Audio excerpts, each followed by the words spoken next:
তুমি কিন্তু বেশি বাড়াবাড়ি করতেছো কই দিচ্ছি। এই আমি যার থেকে শাড়ি নিয়েছি আমি তার সাথে বুঝবো, তোমার সাথে আমি কোনো কথা কব না, তুমি যাও।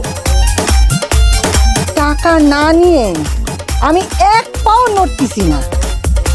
ফেরিওয়ালা, আপনি কি এই জায়গায় দাঁড়িয়ে থাকবেন খাম্বার মতো? আপনার বউরে বুঝাই নিয়ে যান তো। শোনো নাজমা, হয়েছে কি আমি স্বীকার করতেছি যে আমি ও টাকা দেয়নি, কিন্তু আর খাড়ার পরে টাকা কিরাম করে আদায় করবা, 2 দিন সময় দাও। ওরে শয়তান, তুই এতক্ষণে স্বীকার করলি না?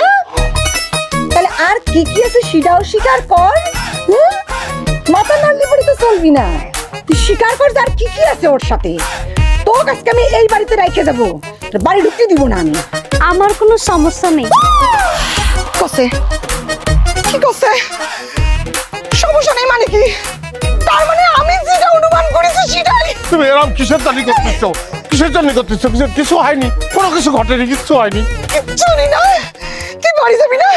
তোকে আমি যাচ্ছি, তোর হিসাবের কথা তুই কার সাথে কি ওরে করছিস? ওরে সব পাওনা টাকা, ওরে আমার পাওনা টাকা, তাহলে আমি কি করবো?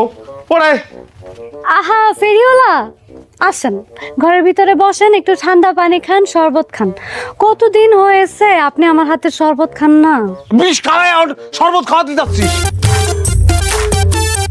তোমার কোনো সমস্যা নাই, কথা কোথেকে লাগিয়েছিস তুমি? ফালতু করে গান।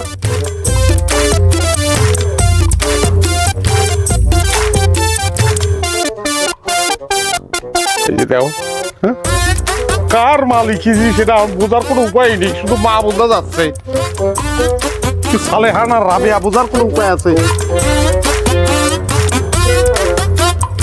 ভিজিয়ে গেছে আমি